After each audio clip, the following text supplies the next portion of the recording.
سنت اور عادت کا اصولی فرق۔ سوال ہے کہ آپ نے مظاہر تقویٰ پر اپنے خیالات کی توثیق فرماتے ہوئے سنت اور بدعت کے بارے میں یہ الفاظ تحریر فرمائے ہیں کہ سنت و بدعت وغیرہ اصطلاحات کے ان مفہومات کو میں غلط بلکہ دین میں تعریف سمجھتا ہوں جو آپ کے ہاں رائج ہیں۔ عرض ہے کہ یہ مسئلہ دراصل اصولی ہے، اس پر اگر اطمینان بخش فیصلہ ہو جائے تو بہت سے جزوی مسائل بلکہ اکثر نزاعات اور ذہنی الجھنیں ختم ہو جائیں۔ لہذا سنت اور عادت کی ایسی جامع تعریف فرما دیجئے جو مانے بھی ہو اور اس کے ساتھ ہی بدعت کے متعلق بھی اپنی تحقیق سے ممنون فرمائیں۔ مزید توضیح مقام کے لیے عرض ہے کہ آپ کا یہ ارشاد کہ آپ کا یہ خیال کہ نبی علیہ الصلوۃ والسلام جتنی بڑی داڑھی رکھتے تھے اتنی ہی بڑی داڑھی رکھنا سنت رسول یا اسوہ رسول ہے، یہ معنی رکھتا ہے کہ آپ عادات رسول کو بعین ہی وہ سنت سمجھ رہے ہیں جس کے جاری اور قائم کرنے کے لیے نبی علیہ الصلوۃ والسلام اور دوسرے انبیاء علیہ السلام مبعوث کیے جاتے رہے۔ میرے حسب حال نہیں ہے، اگرچہ میں مطلق افعال ہے کو سنت رسول سمجھتا ہوں، مگر اسے غرض بعثت اور مقصد رسالت تو آج سے 10 سال قبل بھی نہیں سمجھتا تھا، اور نہ اب ہی اس غلط فہمی میں مبتلا ہوں۔ میں تو یہ یقین رکھتا ہوں کہ مقصد بعثت فقط ایک ہی سنت ہے، اور وہ ہے اقامت دین یا قیام اطاعت الہیہ۔ باقی امور علی حسب المدارج اہمیت رکھتے ہیں۔ اس سنت کے ہم پلہ دیگر سنتیں تو کیا، فرائض شریعہ مثلا عمارت مسجد حرام اور سقایت الحاج وغیرہ امور بھی نہیں ہیں، اور میرے نزدیک یہی وہ سنت ہے جس کے احیاء کو مایت شہید کے اجر کا ہم پلہ قرار دیا گیا ہے۔ ہاں، حضور کے ذاتی اسوہ افعال ہے وغیرہ کو سنت ما بعد الفرائض الشریعہ تاحال سمجھتا ہوں، اور اسی کی توثیق یا تصحیح کے لیے فوق الصدر استفسار پیش خدمت ہے۔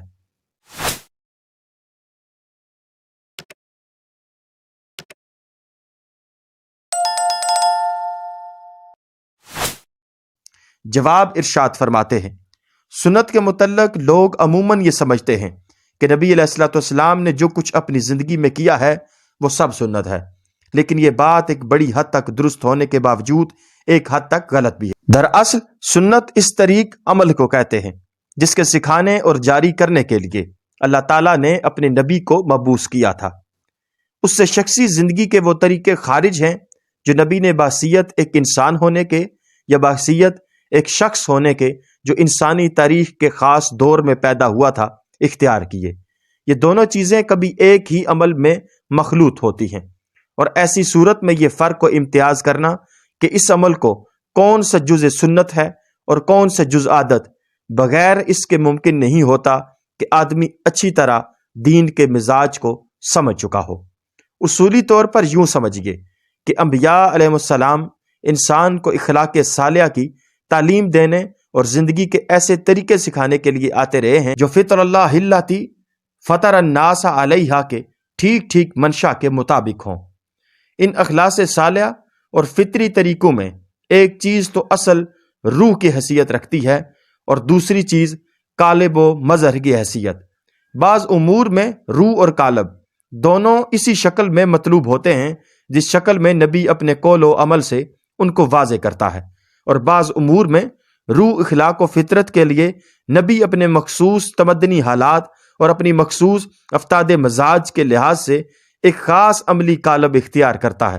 اور شریعت کا مطالبہ ہم سے صرف یہ ہوتا ہے کہ ہم اس روح اخلاق و فطرت کو اختیار کریں۔ رہا وہ عملی قالب جو پیغمبر نے اختیار کیا تھا تو اسے اختیار کرنے یا نہ کرنے کی شرعاً ہم کو آزادی ہوتی ہے۔ پہلی قسم کے معاملات میں سنت روح اور قالب دونوں کے مجموعے کا نام ہے، اور دوسری قسم کے معاملات میں سنت صرف وہ روح اخلاق و فطرت ہے جو شریعت میں مطلوب ہے، نہ کہ وہ عملی قالب جو صاحب شریعت نے اس کے اظہار کے لیے اختیار کیا۔ مثال کے طور پر دین کا منشا یہ ہے کہ ہم اللہ تعالیٰ کی عبادت اور اس کا ذکر کریں۔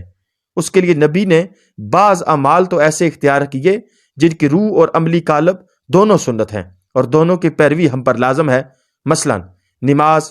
روزہ، حج، زکوٰۃ وغیرہ، اور بعض طریقے آپ نے ایسے اختیار کیے جن کی روح تو ہمارے اعمال میں ضرور پائی جانی چاہیے، لیکن قالب کی ہو بہو پیروی کرنا لازم نہیں ہے، بلکہ آزادی دے دی گئی ہے کہ ہم اس روح کے ظہور کے لیے جو عملی قالب مناسب سمجھیں اختیار کر لیں۔ مثلا دعائیں اور وہ عام اذکار جو حضور علیہ الصلوۃ والسلام وقتاً فوقتاً کرتے تھے، ہم پر یہ لازم نہیں ہے کہ ہم بین ہی انہی الفاظ میں دعائیں مانگیں جن الفاظ میں حضور علیہ الصلوۃ والسلام دعا مانگتے تھے۔ البتہ سنت کی پیروی کا تقاضا یہ ہے کہ ہم ان دعاؤں کے طرز اور ان کے معنوی خصوصیات کو ملحوظ رکھیں، اور جن الفاظ میں بھی دعائیں مانگیں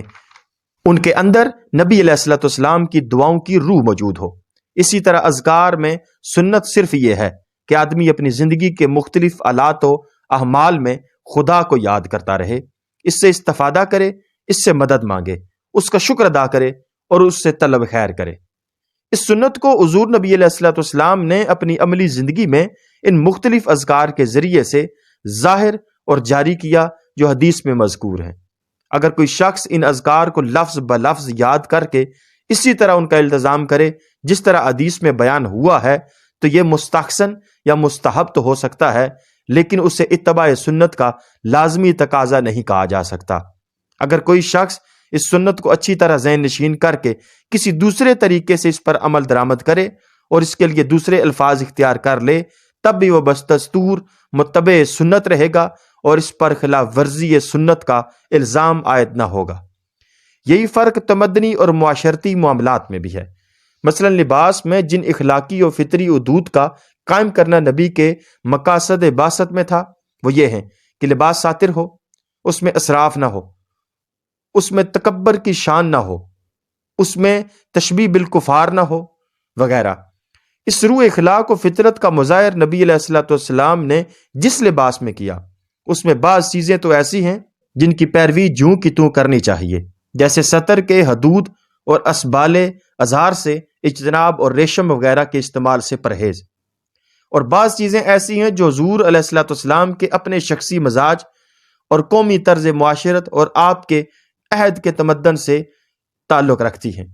ان کو سنت بنانا نہ تو مقصود تھا نہ ان کی پیروی پر اس دلیل سے اصرار کیا جا سکتا ہے کہ اس حدیث کی روح سے اس طرز خاص کا لباس نبی علیہ السلام پہنتے تھے، اور نہ شرائع الہیہ اس غرض کے لیے آیا کرتی ہیں کہ کسی شخص خاص کے ذاتی مزاج یا کسی قوم کے مخصوص تمدن یا کسی خاص زمانے کے رسم و رواج کو دنیا بھر کے لیے اور ہمیشہ ہمیشہ کے لیے سنت بنا دیا جائے۔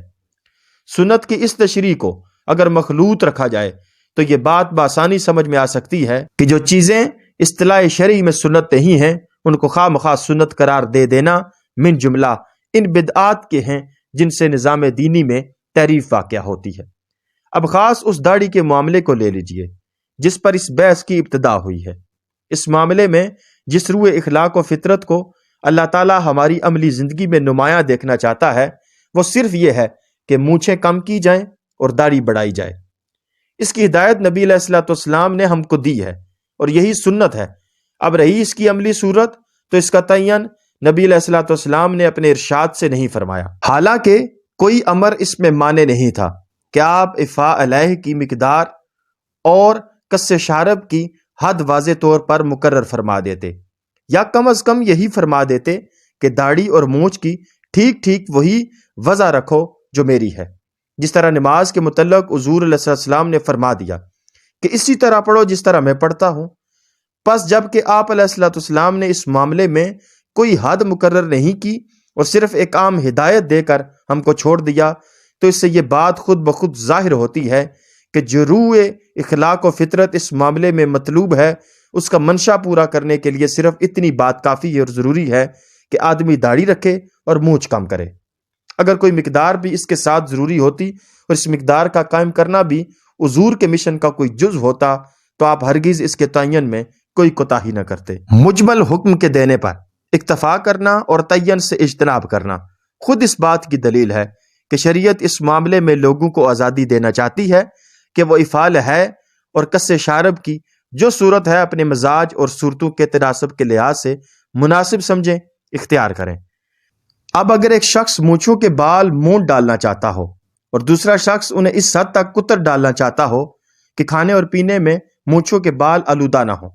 تو ان دونوں کو اپنے عمل میں آزادی ہے،